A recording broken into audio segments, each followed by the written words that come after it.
Evangelho de Marcos,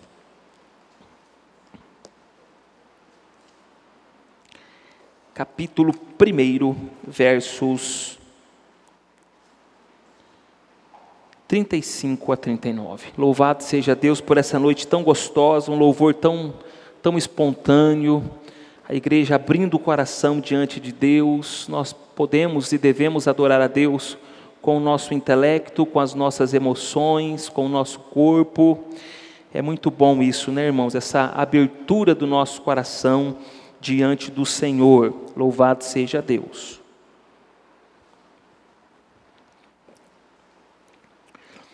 Também cumprimento a todos que estão nos acompanhando pelo Facebook da igreja, pelo YouTube da nossa igreja.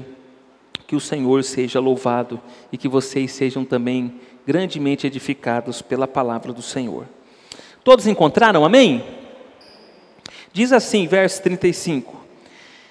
Tendo-se levantado alta madrugada, saiu, foi para um lugar deserto e ali orava. Procuravam-no diligentemente Simão e os que com ele estavam. Tendo-o encontrado, lhe disseram: todos te buscam. Jesus, porém, lhes disse: vamos a outros lugares, às povoações vizinhas, a fim de que eu pregue também ali, pois para isso é que eu vim. Então foi por toda a Galileia, pregando nas sinagogas deles e expelindo os demônios. Vamos orar. Querido Pai Celestial, nesta noite, estamos reunidos aqui nesse tempo tão gostoso, nesse tempo tão especial, porque tudo é feito na Tua presença, debaixo da Tua graça, debaixo da Tua bondade, debaixo da Tua misericórdia. Agora, Senhor, lemos a Tua palavra, uma porção pequena, mas o Senhor pode falar grandemente ao nosso coração. Por isso, Senhor, sê conosco e glorifica o Teu santo nome. Amém, Jesus. Pedir para alguém desligar esse aqui, está muito gelado aqui, por favor. Nós queremos falar um pouquinho nesta noite sobre as prioridades do Senhor Jesus. E quando a gente fala de prioridade, a gente pensa em tempo.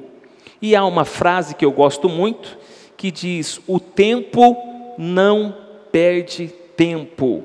Se você faz, o tempo passa. Se você não faz, o tempo também passa.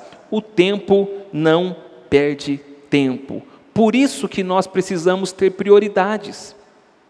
Porque nós fazemos muitas coisas. Temos muitas coisas para serem feitas, muitas coisas nos são dadas, nos são oferecidas para que nós façamos. Por isso, nós precisamos ter prioridades, mas não é fácil saber exercer a prioridade. Prioridade não é uma coisa fácil não, de praticar, de exercitar. Quem já casou aqui? Levanta a mão assim. Diga graças a Deus. Ih, você não está feliz no casamento, não? Você não está feliz no casamento, não? Quem já casou aqui, diga graças a Deus. Ah, então tá bom, senão eu já ia fazer uma campanha aqui em favor dos casamentos, de quinta-feira. Já fiquei preocupado, mas eu sei que o seu casamento está abençoado. Mas você lembra, aquele dia que você e a sua atual esposa, noivos na época, vocês marcaram a data do casamento, os preparativos começou a ver buffet, o valor das festas, e aí um conversando com o outro disseram: quem nós vamos convidar para o nosso casamento? Duas possibilidades: a gente faz uma festa mais barata, mais simples e convida mais gente, ou a gente faz uma festa mais luxuosa e convida menos pessoas. O problema não é só esse. Nessa prioridade, a gente às vezes tem algumas pessoas como nossa prioridade, mas chega no dia da festa do casamento, no dia da cerimônia do casamento, aquela pessoa que era a sua prioridade, às vezes você não era a prioridade daquela pessoa. Daí você deixa de convidar alguns para convidar outros, e alguns daqueles que você convida não vêm. Prioridades. Prioridades. Texto que a gente leu. O evangelista Marcos está fechando como foi as últimas 24 horas do Senhor Jesus. De manhã, diz o versículo de número 21 a 27, que Jesus passou toda a manhã na sinagoga, pregando, ensinando a palavra de Deus. Foi para a casa de Pedro para almoçar, a sogra dele estava enferma, estava doente. Ele curou aquela mulher também. Em ato conseguinte, no versículo de número 29 a 31, 32 até o 34, no final da tarde, Jesus cura uma multidão de pessoas e expulsa centenas, dezenas de espíritos malignos. A madrugada chegou, nós sabemos que, por causa da geografia da Palestina, durante o dia é muito quente e durante a noite muito gelado, mas agora Marcos mostra que Jesus tem algumas prioridades. Esse pequeno texto, esta pequena porção das Sagradas Escrituras, Jesus está nos ensinando que na vida cristã nós precisamos ter prioridades. Essa é a mensagem central desse texto. Jesus nos ensina que na vida cristã precisamos ter prioridades. Eu olho bem rapidamente para esse texto e vejo duas prioridades aqui da vida de Jesus. E a primeira prioridade está logo aí no versículo de número 35. Qual era a primeira prioridade de Jesus? A primeira prioridade de Jesus era ter comunhão com Deus, com o Pai, por meio da oração. Versículo 35 diz, tendo se levantado alta madrugada, saiu, foi para um lugar deserto e ali orava. Todo mundo dormindo. Jesus tira o cobertor, talvez o lençol, de madrugada sai quietinho e vai para um lugar orar, buscar a presença de Deus. Naquela época não tinha um despertador, não sabemos como Jesus acordou, não sabemos se foi o Espírito Santo que acordou Jesus. O que sabemos é que essa alta madrugada era o período de 3 da manhã até o período de 6 horas da manhã. Jesus se levanta e vai orar. Os discípulos estavam exaustos, irmãos, porque eles acompanharam Jesus aqui. Neste momento, segundo os escritos de Marcos, pelo menos 4 discípulos estão acompanhando Jesus. O João, o Tiago, o Pedro e o André, talvez dormindo todos ali na mesma casa. Todos estavam muito cansados. O dia anterior foi muito atarefado para o Senhor Jesus. Se fosse eu, não acordava de madrugada, mas nem pagando. Acordava lá no outro dia, umas 9 horas da manhã. Mas Jesus tinha uma prioridade. Ter intimidade com Deus, com o Pai, por intermédio da oração. Os discípulos, quando acordam, perguntam: cadê Jesus? Onde está Jesus? Perguntam para a sogra de Pedro: onde foi Jesus? Você não viu Jesus? A mulher responde assim: eu estava enfermo, vocês esqueceram? Estava ruim, não conseguia dormir, uma quentura no corpo. Jesus me curou. Eu nunca dormi tão bem toda a minha vida, depois que Jesus me curou. Eu não sei para onde Jesus foi, nem escutei ele levantando da cama, nem escutei ele abrindo a porta, mas ele não está aqui. Aonde está Jesus? Jesus está orando, falando com o Pai. Aleluia. Essa era a prioridade de Jesus. Prioridade significa aquilo que vem em primeiro lugar. Para Jesus vinha em primeiro lugar orar, buscar a Deus, ter comunhão com Deus. Orar significa um diálogo com o Senhor, uma coisa que muitas vezes é esquecida de nós, porque nós falamos tudo para Deus. A hora que Deus vai falar com a gente já se levantou, somos atarefados, muito apressados, e a gente não escuta a voz de Deus. Orar também é ficar calado, em silêncio, tentando ouvir o que Deus está dizendo. Isso é maravilhoso, irmãos, porque quando isso acontece, nós recebemos do Espírito Santo um versículo bíblico, a lembrança de algo que nos aconteceu, o que Ele já fez nas nossas vidas, um testemunho do passado, uma expectativa que o Espírito Santo faz com que se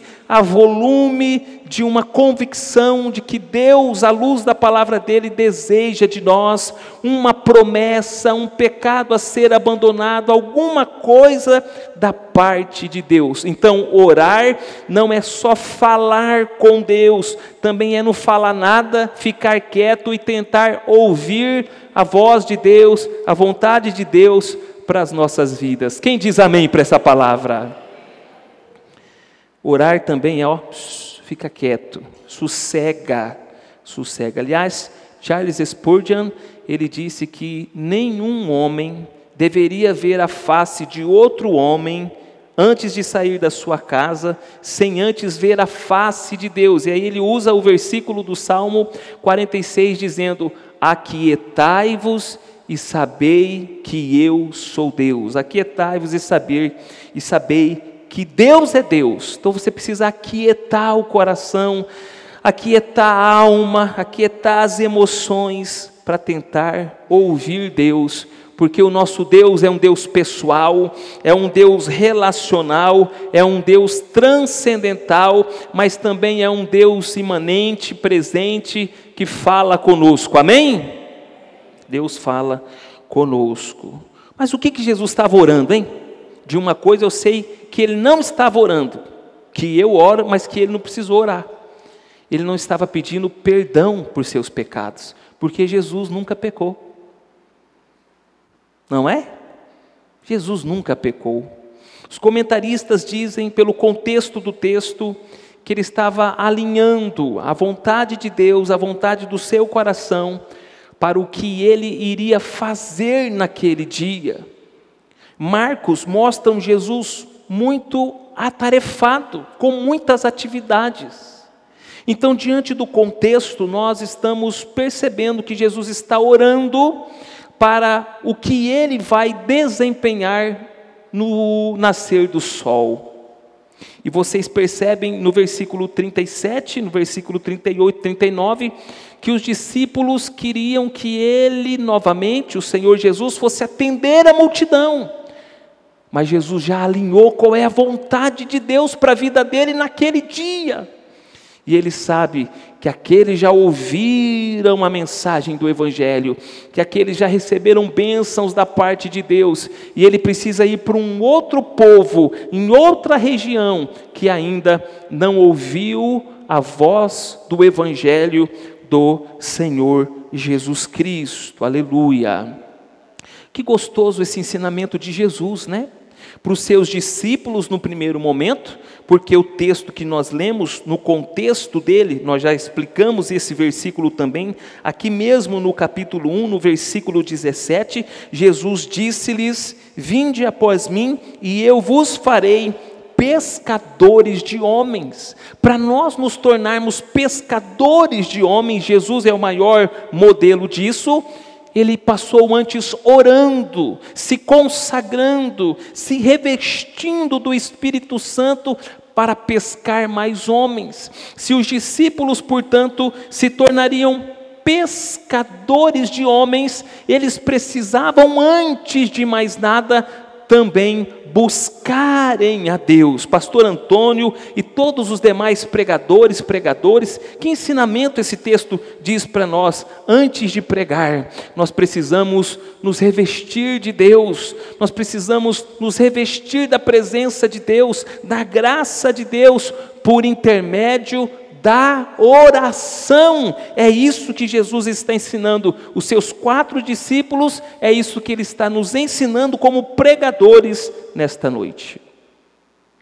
Alguém disse que ninguém pode dar nada estando vazio, ninguém pode dar nada sem antes ter recebido alguma coisa, e um dos meios de graça para nós recebermos o poder de Deus, a unção de Deus, a capacitação de Deus, para nós vermos o fruto de Deus, através do nosso ensino, da nossa pregação, do nosso ministério, é gastando tempo em oração, na presença de Deus, aleluia.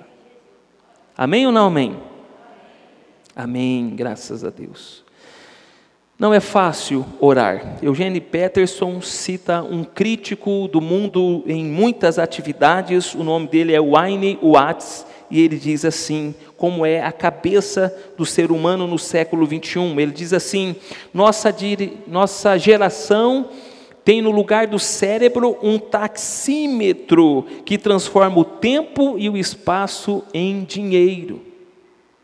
Então, como a nossa cabeça, no lugar do cérebro, tem esse taxímetro que só pensa no tempo e no espaço como uma produção de dinheiro, a gente tem dificuldades de parar. Mas aqui no Evangelho de Marcos, Jesus mesmo, mais uma vez, dá o exemplo. No capítulo 6, ele está orando novamente, solitariamente, e lá no capítulo 14, de novo, ele está orando. Jesus era um homem de oração.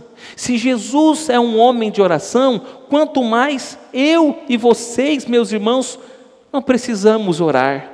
Ah, pastor, eu sou calvinista. Pastor, Deus já decretou todas as coisas. É verdade.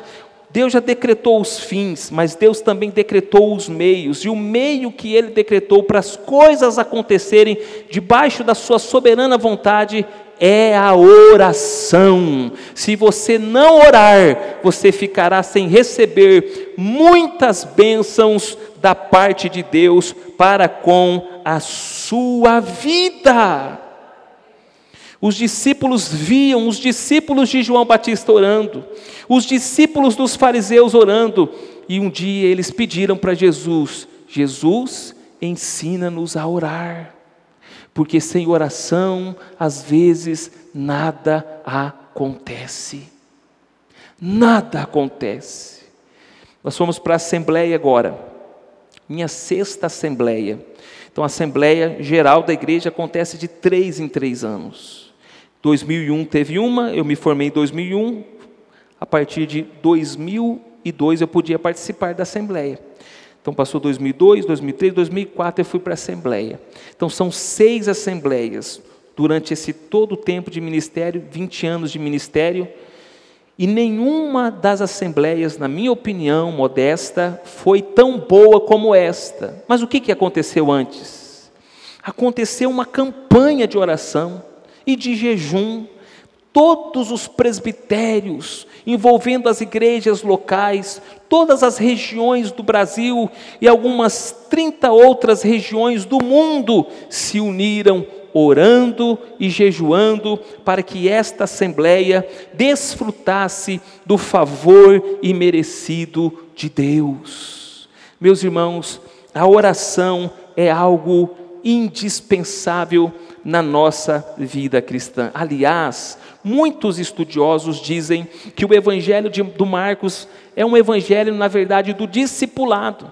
E se você se lembra das pregações passadas, aqui na nossa exposição, nós falamos de 4 etapas da vida cristã. A primeira delas é a conversão, que é igual a arrependimento e fé. Depois vem o batismo, depois vem o discipulado, depois vem a tentação. Agora seria, no andamento da leitura, ainda no capítulo 1, seria, sabe o quê? Um momento de oração. É outra etapa da vida cristã. O Senhor Jesus, vai desafiar os discípulos a orarem, aqui no Evangelho de Marcos, em alguns momentos. Por exemplo, capítulo 9, versículo 29, capítulo 11, versículo 24, capítulo 13, versículo 18, capítulo 14, versículo 38, Jesus desafiando, motivando, incentivando os discípulos a buscarem a Deus. E é o meu desafio, é o desafio do pastor desta igreja, desafiar, motivar, animar você a orar também, a buscar a presença de Deus para a sua casa, para a sua família, para o seu trabalho, para o seu coração, para os seus filhos, para a sua parentela, para o seu ministério. É orando que a bênção de Deus vem, aleluia. Está muito alto o microfone, não? Será? Está alto, irmãos? Não? Está tudo bem, então tá bom. Se para você está bom, para mim também tá bom. Louvado seja Deus. Mas orar, irmãos, não é uma coisa fácil de fazer, não. Orar é uma coisa muito difícil. Eu peguei uma pesquisa, 139 países fizeram uma pesquisa sobre o tempo de oração dos cristãos. 40% dos cristãos responderam que suas atividades quase sempre os impede de orar. 40% responderam que quase sempre as suas atividades diárias os impedem de orar. 40%. E 60% responderam que sempre as suas atividades diárias os impedem de orar. É muita coisa, gente.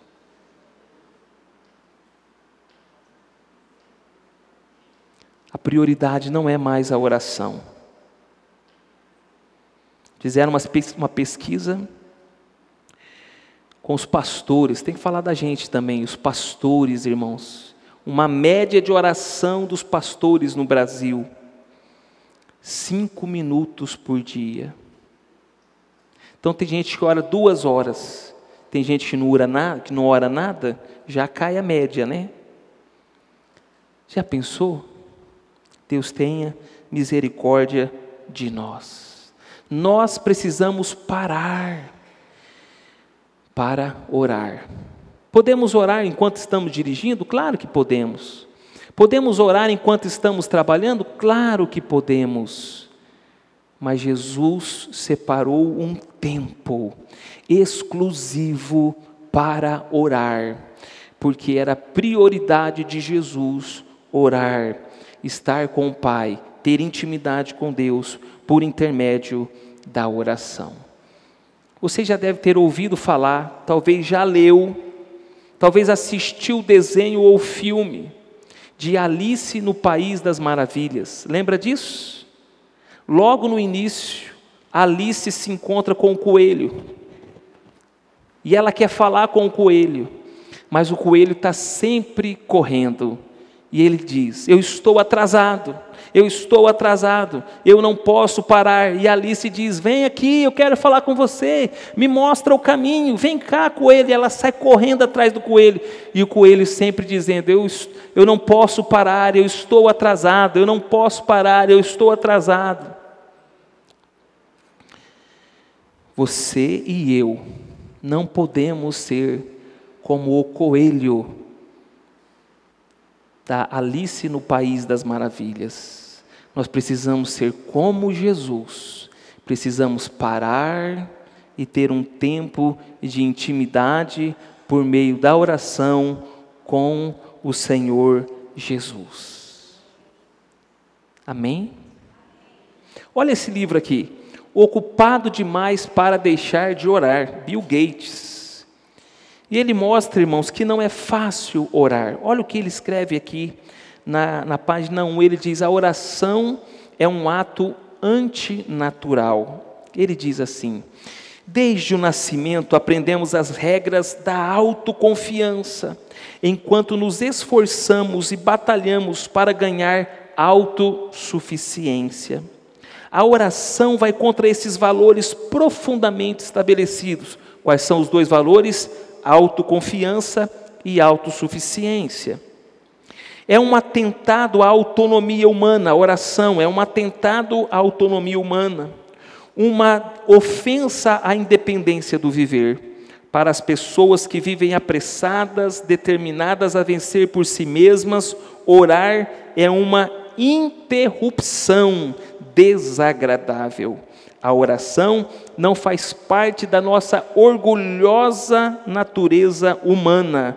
No entanto, em algum momento, quase todos nós chegamos ao ponto em que caímos de joelhos, inclinamos a cabeça, fixamos nossa atenção em Deus e oramos. Orar é uma atitude antinatural. Queremos resolver tudo por nós mesmos. Queremos ser autoconfiantes em nossas próprias atitudes. Queremos ser autossuficientes. Não queremos depender de Deus. Mas Jesus foi um sucesso na ótica de Deus, porque sempre buscou a Deus em oração, porque sempre buscou a presença de Deus em oração. Na sua casa você pode e deve orar no secreto. Na terça-feira às 20 horas, neste santo lugar, você pode e deve vir orar. No sábado de manhã, você pode vir participar do círculo de oração. Irmãos, nós precisamos colocar nesses dias que estamos vivendo a oração como uma prioridade para com as nossas vidas. Amém? Segunda prioridade da vida de Jesus era pregar o Evangelho de Deus. Verso 37, verso 36 diz assim: procuravam-no diligentemente. Essa expressão diligentemente aqui procurava por todos os cantos mesmo. Eles estavam muito empenhados em procurar Jesus. Aonde Jesus está? Diácono Osmar, viu Jesus por aí? Não vi Jesus, rapaz. Onde você estava que vocês não viram Jesus? Estava todo mundo dormindo, ninguém sabia onde Jesus estava. Cadê Jesus? Ninguém sabia onde Jesus estava. Simão e os que com ele estavam, no caso, a esposa de Simão, a sogra de Simão, o próprio irmão de Simão, que era o André, o João e o Tiago, procurando Jesus. Até que encontraram Jesus e lhe disseram: todos te buscam. Nós sabemos que Jesus, neste momento inicial do seu ministério, era alguém famoso. Diz o versículo de número 28 do capítulo 1, que correu célere a fama de Jesus em todas as direções, por toda a circunvizinhança da Galileia. As pessoas querem ser curadas por Jesus, as pessoas querem ser libertas por Jesus, as pessoas estão achando que Jesus é um Messias no entendimento deles, mas não no entendimento de Deus ainda. No entendimento e na perspectiva de Deus, ainda não é o Messias. A mente deles, a visão deles, a caricatura do Messias é uma caricatura errada na cabeça de todo mundo, inclusive dos discípulos. E eles procuram Jesus e diz: tem uma multidão de fãs do Senhor, querem autógrafo do Senhor, querem tirar uma selfie com o Senhor. Todos te buscam. Mas Jesus diz assim: Jesus, porém, lhes disse, verso 38, vamos a outros lugares, às povoações vizinhas, a fim de que eu pregue também ali, pois para isso é que eu vim. Olha que bonito.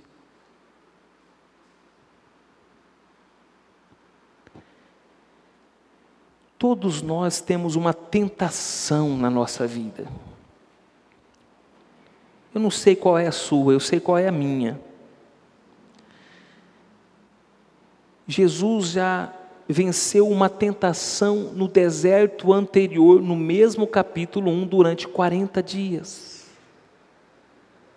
a tentação de mostrar que ele era poderoso, transformando pedras em pães, a tentação de saltar do pináculo do templo e os anjos virem socorrer ao Senhor Jesus. Agora a tentação aqui é a fama, é ser aclamado pelas pessoas. Mais uma vez, Satanás usando coisas boas para tentar levar Jesus para um caminho ruim. Mas Jesus é um homem de oração. E quem se reveste de oração, se reveste do poder de Deus, como Paulo diz em Efésios capítulo 6, verso 10, quando ele diz: revesti-vos do Senhor e da força do seu poder, revesti-vos de toda a armadura de Deus, para que possais suportar o dia mau. Jesus está revestido do poder de Deus, da oração, e ele não sucumbe à tentação. Sabe, quando você está vindo para a igreja e de repente está todo mundo cheiroso, bonito, e chega alguém na sua casa tentando você, para você não vir dar o seu melhor para Jesus, o seu culto precioso para Jesus, e você não tem coragem de dizer: puxa, que bom que você veio na minha casa hoje, ou a minha casa hoje, mas eu preciso te dizer que eu tenho um compromisso com o Rei dos Reis, o Senhor dos Senhores, eu nasci para adorá-lo, e infelizmente eu não vou poder ficar aqui, vamos marcar um outro horário. A gente não tem coragem para fazer essas coisas, muitas e muitas vezes, mas Jesus tinha, porque Jesus estava revestido de oração. Ele sabia para que ele veio, o propósito da existência dele nesta terra. Então ele diz: não vamos dar atenção para esse povo não, mas é uma multidão, Jesus, o seu ibope vai cair, as suas pesquisas vão cair no ibope, o Senhor não vai ser eleito Rei dos Reis desse jeito. Ele disse: não, eu não vim para isso, eu vou vencer esta tentação. O texto diz que Jesus, de uma forma assim, muito modesta, deu uma resposta para eles: vamos a outros lugares, às povoações vizinhas, a fim de que eu pregue também ali, pois para isso é que eu vim. Eu não vim ser aclamado pela multidão, eu não vim para fazer a vontade da multidão, eu vim para fazer a vontade do meu Pai, e a vontade do meu Pai é que eu pregue a todas as pessoas, a toda a circunvizinhança da Galileia, Alta Galileia, Baixa Galileia, Norte, Sul, Leste, Oeste. É para isso que eu vim. Meu irmão, minha irmã, você nasceu, você não é o fruto de um acaso, você cresceu, casou, tem filhos, Deus tem um plano, Deus tem um propósito, mas você tem clareza de qual é o propósito de Deus para a sua vida? Por que você está aqui nesta igreja? Gente, por que Deus nos uniu neste lugar? Por que o Senhor nos congregou neste lugar? Deus tem um propósito para nós, Deus tem um propósito para esta igreja, Deus nos uniu aqui localmente nesta grande família da fé. Jesus disse: a fim de que eu pregue, eu sei a minha finalidade. Qual é a sua finalidade nesta igreja? Qual é a sua finalidade neste mundo? Porque Deus trouxe você para Maringá. Jesus sabia, e Jesus disse: eu vim a esta terra para eu pregar o Evangelho de Deus. Aleluia! O que Deus está fazendo em todas as partes do mundo agora, nesse exato momento? Anunciando o Evangelho dele, por meio dos seus pregadores, dos seus missionários, missionárias, por meio dos seus evangelistas, por meio de pessoas simples como eu e vocês.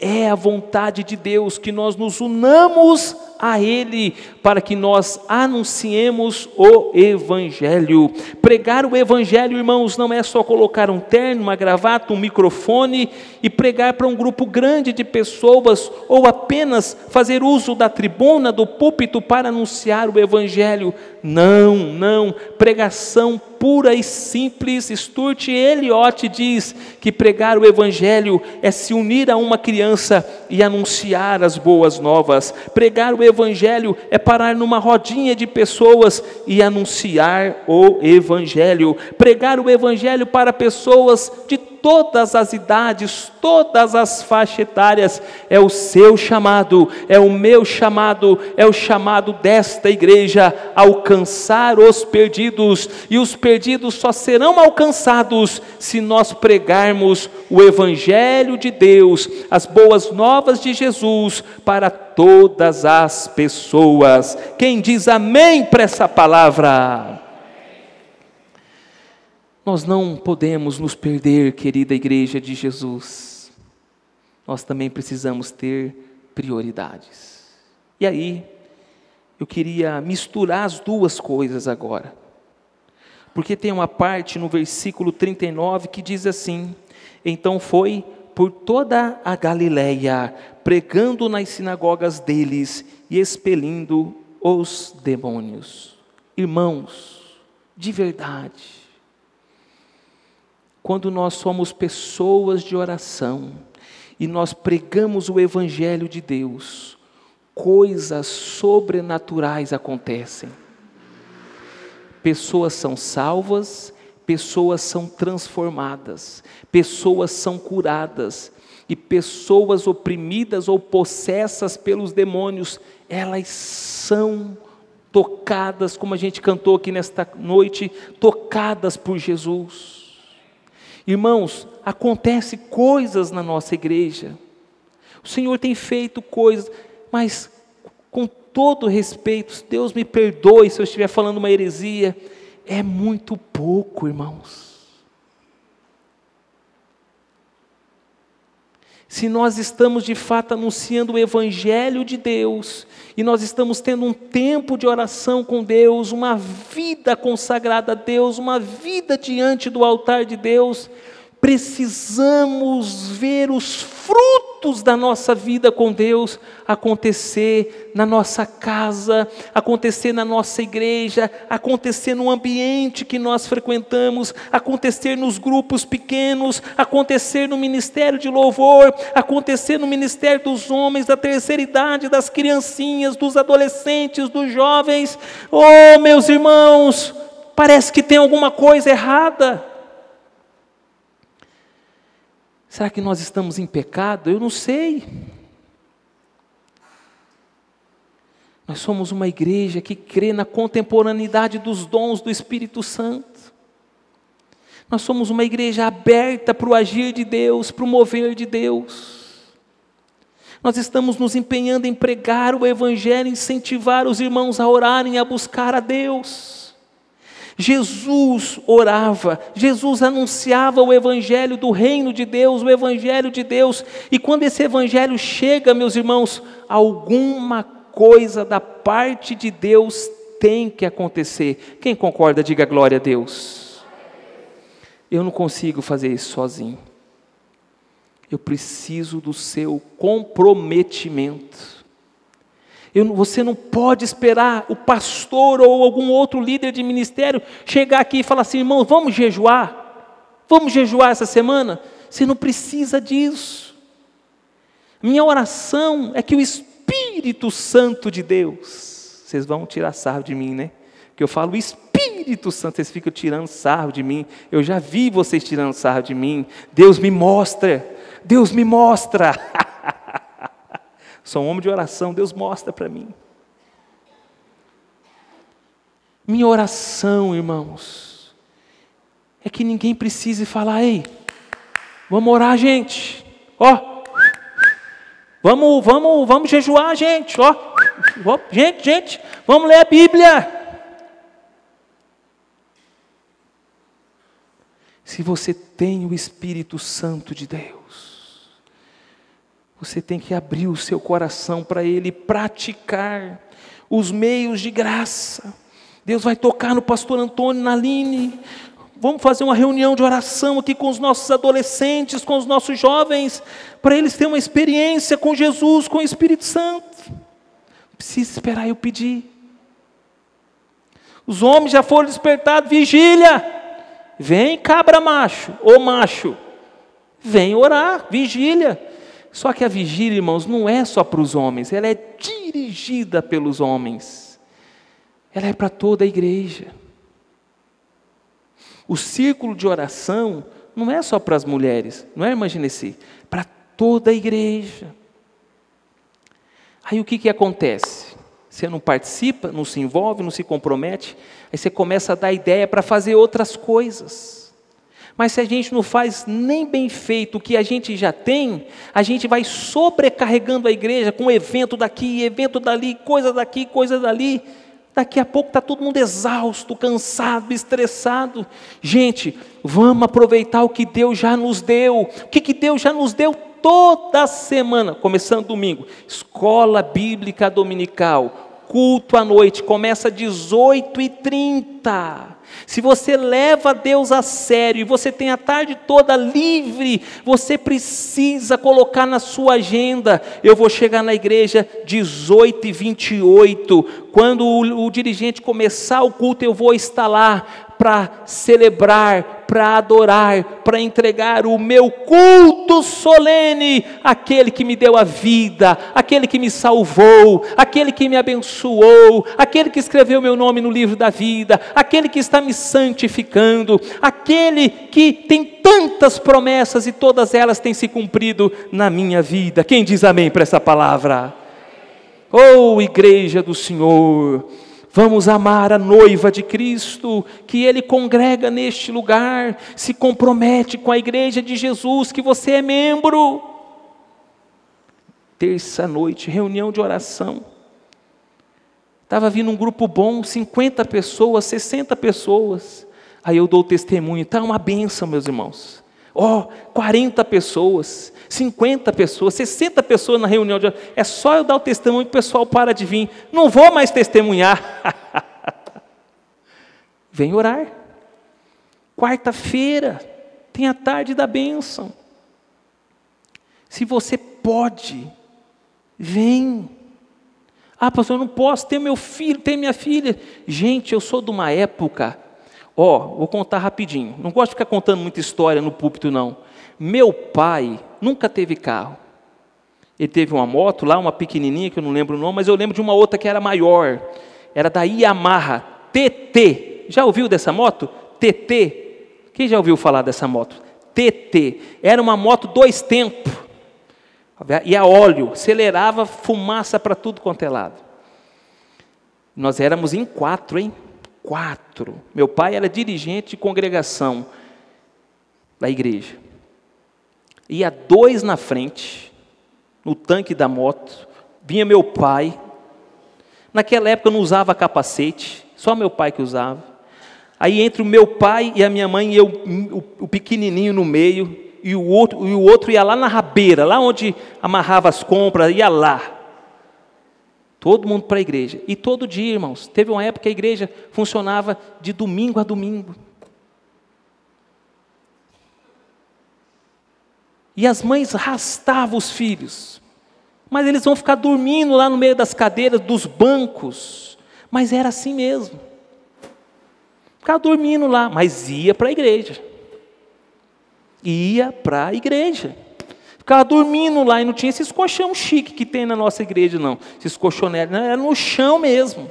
Levava uma mantinha, um lençol, deixava lá. E ia buscar a Deus. Você precisa se comprometer com Jesus, você precisa se comprometer com a oração, você precisa se comprometer, você e eu, todos nós precisamos nos comprometer, e você precisa voltar a se comprometer com a sua igreja. Amém ou não amém? Você precisa descobrir qual que é a prioridade de Deus para a sua vida. Não tem como pregar uma palavra razoavelmente boa se eu não dedicar, irmãos. Não tem como vir um louvor bom aqui se eles não ensaiarem. A gente precisa se comprometer. A gente precisa se envolver. E Jesus mostra que a vida dele foi um sucesso na ótica de Deus, porque ele tinha prioridades. Irmãos, eu creio, pela fé, na palavra, nas promessas, no Evangelho, que a nossa igreja ainda vai ser um palco de muitas coisas boas de Deus. Não que ela não seja, vocês estão entendendo, amém? Não que ela não seja, mas Deus tem mais para as nossas vidas. Deus tem mais para as nossas vidas. Deus tem mais para as nossas famílias. Mas você precisa se comprometer, orar, evangelizar, visitar. Essa semana uma irmã mandou um texto para mim assim, ó. Pastor, ninguém sentiu falta de mim na igreja. Estou doente, estou assim, estou assado. Porque eu estou acompanhando pela internet, eu estou doente, eu não posso ir. E o Senhor falou, eu escutei, vi, o Senhor falou. Se você sentiu falta de alguém na igreja, liga para essa pessoa. Ela escreveu o texto, pastor, ninguém sentiu falta de mim. Ninguém ligou para mim. Ninguém mandou nenhuma mensagenzinha para mim. Eu falei, eu quero te pedir perdão. Recebe o meu perdão em nome da igreja. Mas eu não vou desistir. Ó, cadeira vazia ali, ó. Só ali tem 4, 8, 12, 16, 17. Só nesse pedacinho aqui, ó. Vou arredondar para 20. Mas aqui tem 2, 4, 6, 8, 10, 12, 14, 16, 18. Vou arredondar. Só aqui 40 pessoas, irmãos. Será que você não sente falta de ninguém desta igreja? Para você mandar uma mensagem? Estamos sentindo sua falta lá. O que está acontecendo? Vou orar com você. Você acha, pensando no ministério feminino, você acha que só a irmã Genesi, a irmã Lília, a irmã Gília e a irmã Jane dão conta? Não dão conta, irmãos. Não dá conta.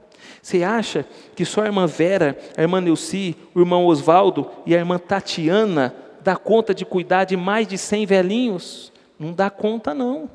Se você não se comprometer, se você não colocar pelo menos 1 dia, 2 dias, 3 dias, a igreja que Jesus te chamou para você ser abençoada, abençoado, e para você abençoar, você não vai fazer. Sabe por quê? Porque não é prioridade na sua vida. Não é prioridade. Aí não vai acontecer nada, irmãos. Não porque Deus não tem poder de fazer, porque Deus olha para o seu coração e não vê o amor seu por Ele e pela noiva dEle, que é a igreja nesse lugar. Quem está entendendo, diga graças a Deus. Quem está entendendo, diga misericórdia. Nós somos uma igreja. Nós não somos um clube social. Nós somos o povo de Deus, chamado por Deus, para adorar a Deus, cuidar dos salvos e alcançar os perdidos. Amém, gente? Então você precisa participar. Terça-feira de oração, tarde da bênção, círculo de oração, grupo pequeno. Se você não nos ajudar, talvez as coisas não aconteçam. Mas se você se envolver, Deus pode fazer grandes coisas através de nós, por meio de nós, em nós e apesar de nós. Amém? Vamos aqui, vamos fazer um resumo aqui. Paga a luz aqui, vamos fazer um resumo aqui. Resumindo, isso, paga a luz, paga aqui, igual no louvor, isso. Olha lá.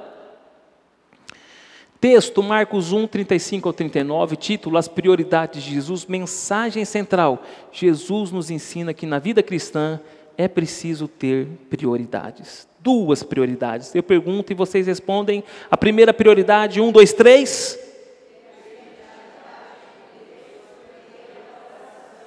De novo, 1, 2, 3. Segunda prioridade, 1, 2, 3. Vamos orar? Vamos ficar em pé?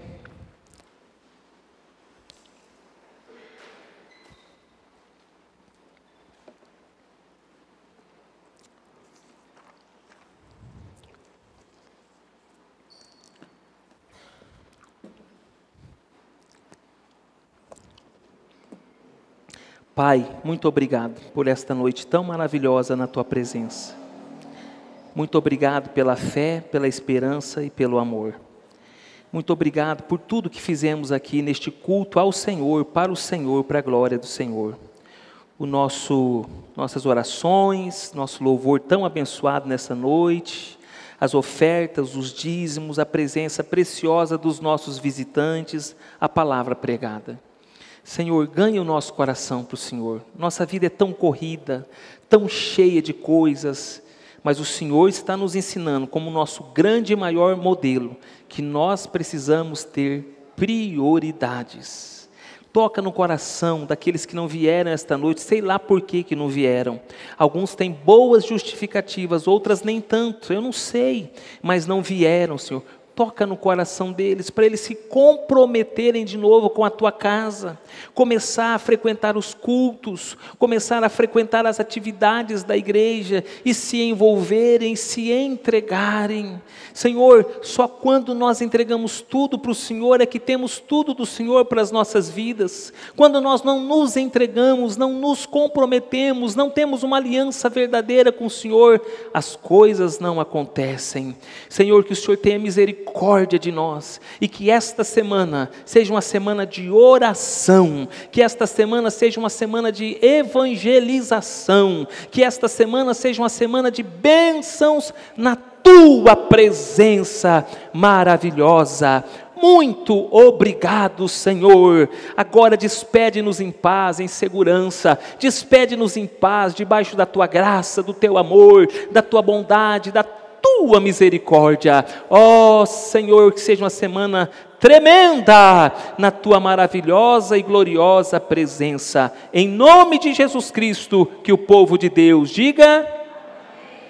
E agora, amada igreja de Jesus, que o amor de Deus, o nosso eterno Pai, que a graça e a paz de nosso Senhor e Salvador Jesus Cristo, que os dons, as consolações e o fruto do Santo Espírito de Deus sejam sobre cada um de nós e sobre todo o povo de Deus, a todos que estão presentes aqui e aqueles que nos acompanham pelos meios de comunicação. Em nome do Senhor Jesus, quem recebe, diga amém. Cumprimente seu irmão com a paz do Senhor Jesus. Deus abençoe a todos. Tenha uma ótima semana na presença de Deus.